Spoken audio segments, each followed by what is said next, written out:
les métiers de l'agriculture ouvrent des perspectives d'avenir. Il est impératif de donner envie et espoir aux jeunes Africains de s'y installer. C'est la conviction du groupe interacadémique pour le développement, le GIDE, un regroupement d'académies multidisciplinaires du pourtour méditerranéen et d'Afrique subsaharienne qui a pour objectif de mobiliser les savoirs au service d'un véritable co-développement euro-africain. Vous connaissez le problème. 6 millions de jeunes Africains arrivent chaque année à l'âge où il faut travailler.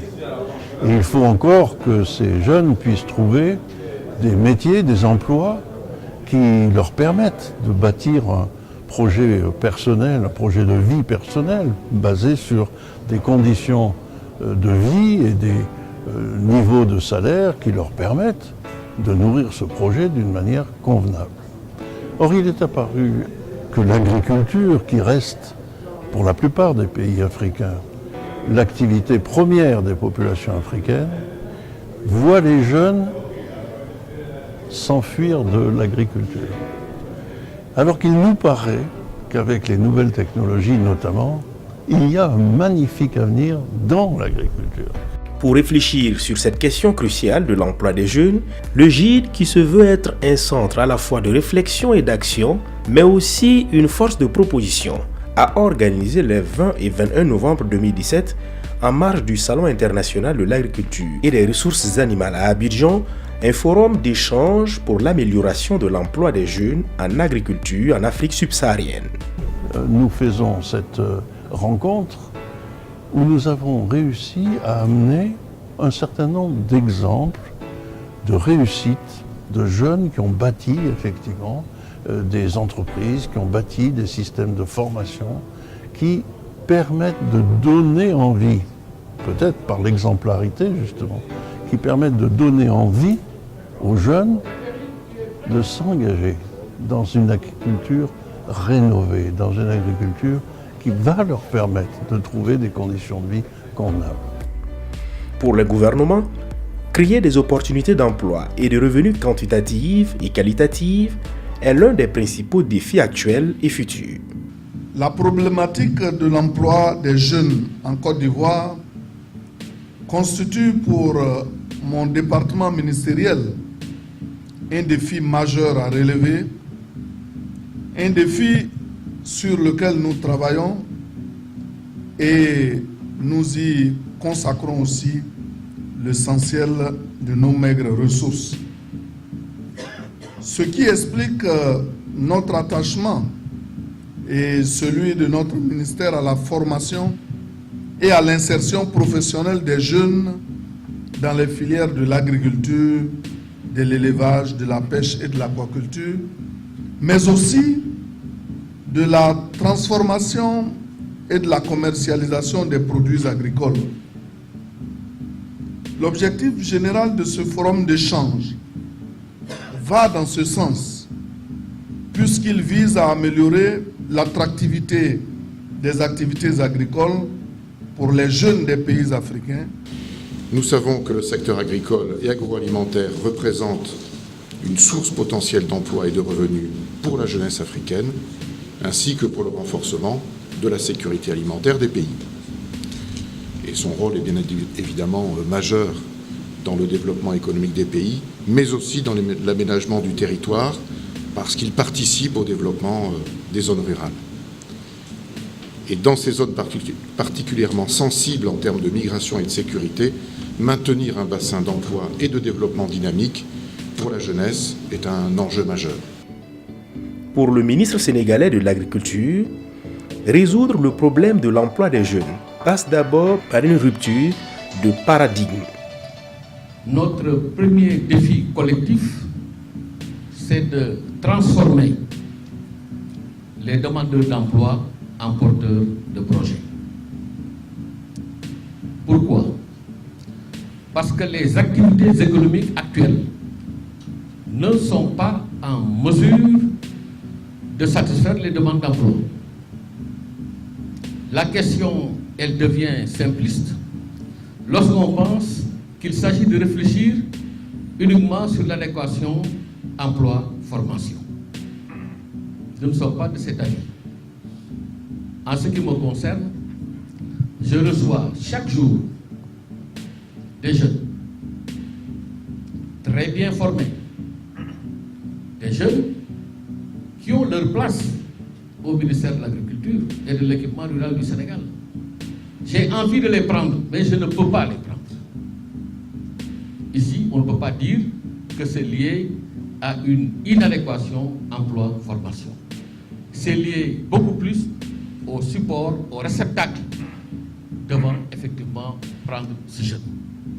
Donc, il faut qu'on se dise, plus on transforme les demandes d'emploi en porteurs de projets, plus on crée de nouvelles activités qui vont permettre de satisfaire les jeunes pour qu'ils aient un emploi. Une vision que partage Madame Catherine Bréchignac, secrétaire perpétuelle à l'Académie des sciences en France. Alors je trouve que ce forum a extrêmement bien débuté et je dois dire qu'il est bien parti sur ce qu'a donné comme rupture de paradigme le ministre de l'Agriculture sénégalaise, où il a dit qu'il ne faut plus penser en demandeur d'emploi mais en porteur de projet. Ça, je trouve que c'est une phrase extrêmement forte pour les jeunes. C'est-à-dire qu'il ne faut plus que les jeunes disent on demande un emploi, ils ne sont plus demandeurs, ils sont porteurs de projets.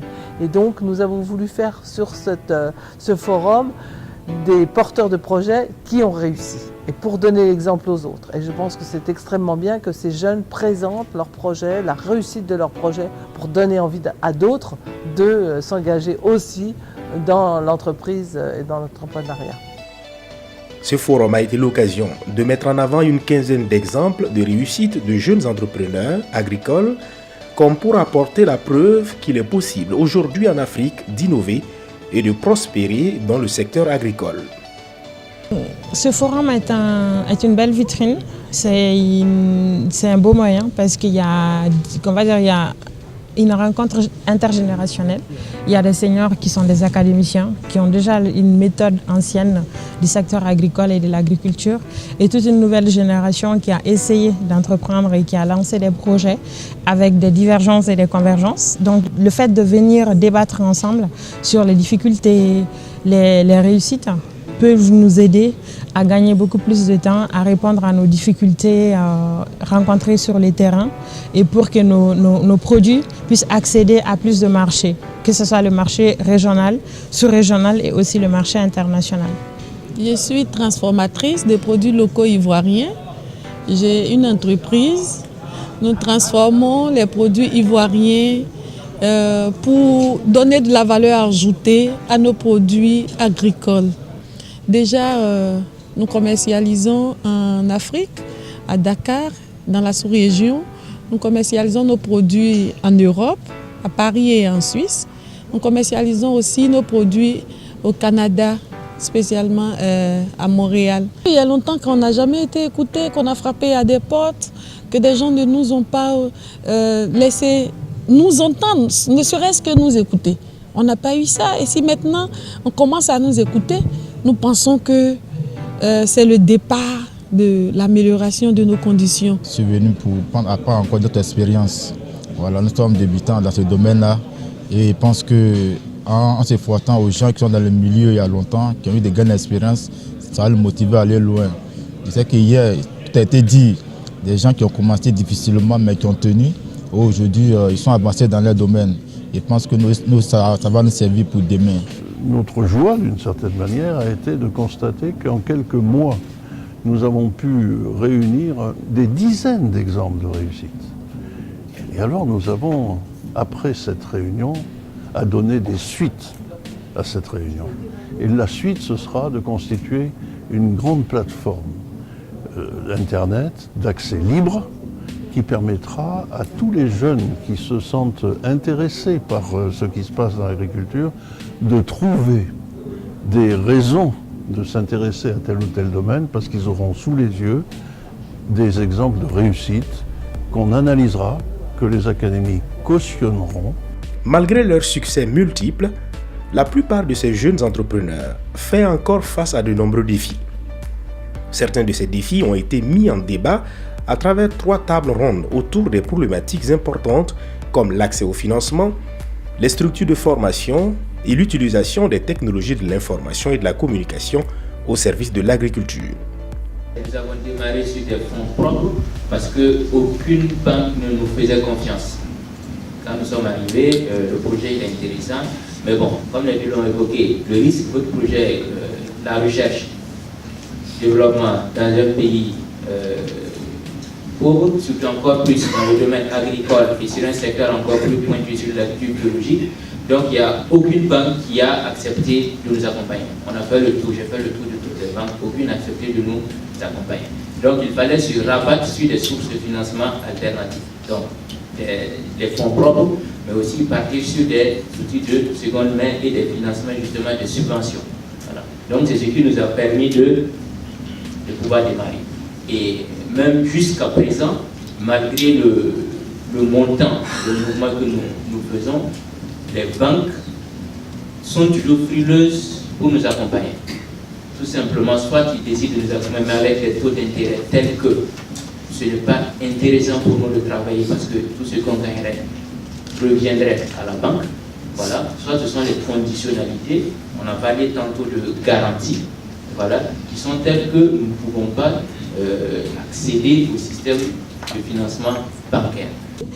Après, il y a aussi d'énormes besoins en expertise, les capital humain par exemple, et des expertises de la recherche et développement des équipements, jusque dans les packaging. Donc, il y a une synergie autour de l'entrepreneuriat en général et l'entrepreneuriat agricole, mais il reste beaucoup de divergences à résoudre encore.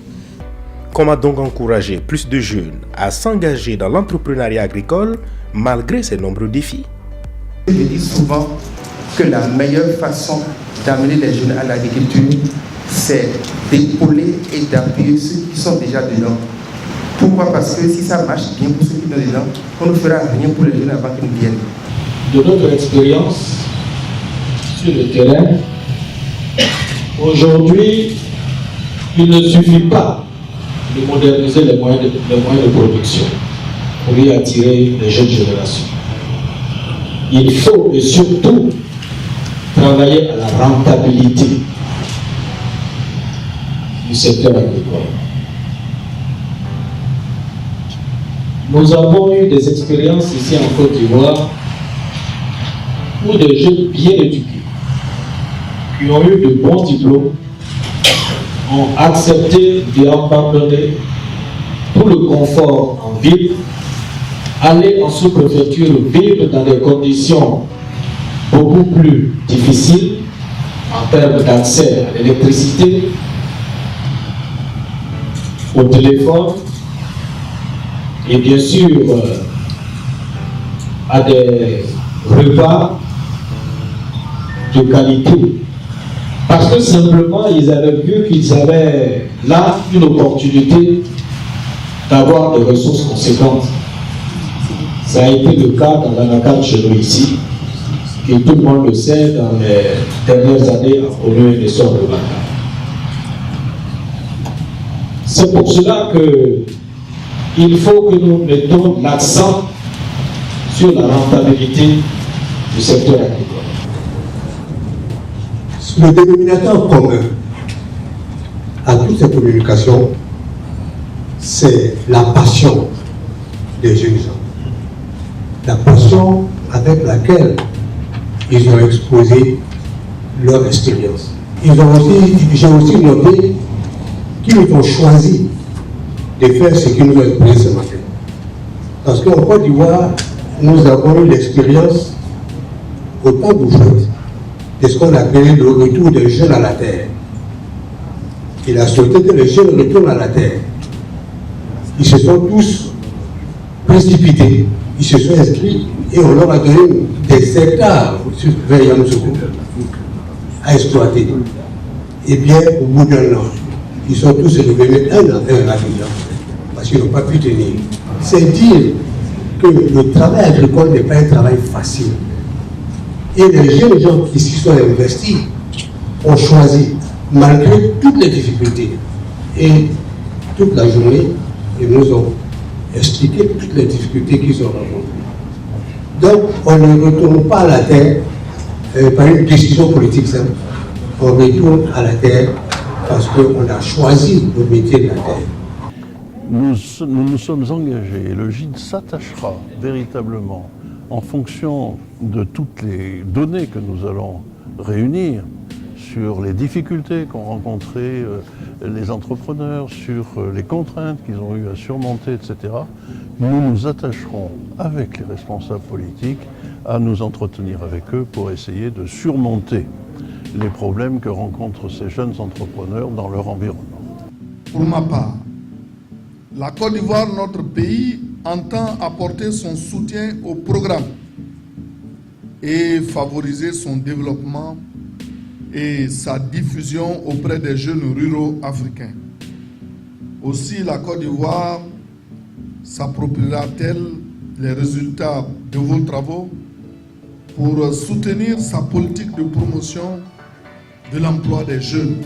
Notons enfin que les conclusions de ce forum d'Abidjan seront présentées aux ministres africains et français de l'agriculture et discutées prochainement avec eux lors d'une conférence interministérielle en France.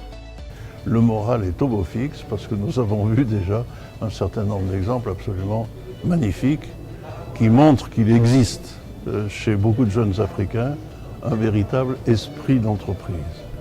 L'esprit d'entreprise, ça ne s'enseigne pas. Il faut vraiment que ça sorte du ventre. Et que c'est une prise de risque. Et au fond, tout le rôle des politiques, c'est de créer un environnement qui permette de prendre ce risque sans qu'il devienne suicidaire.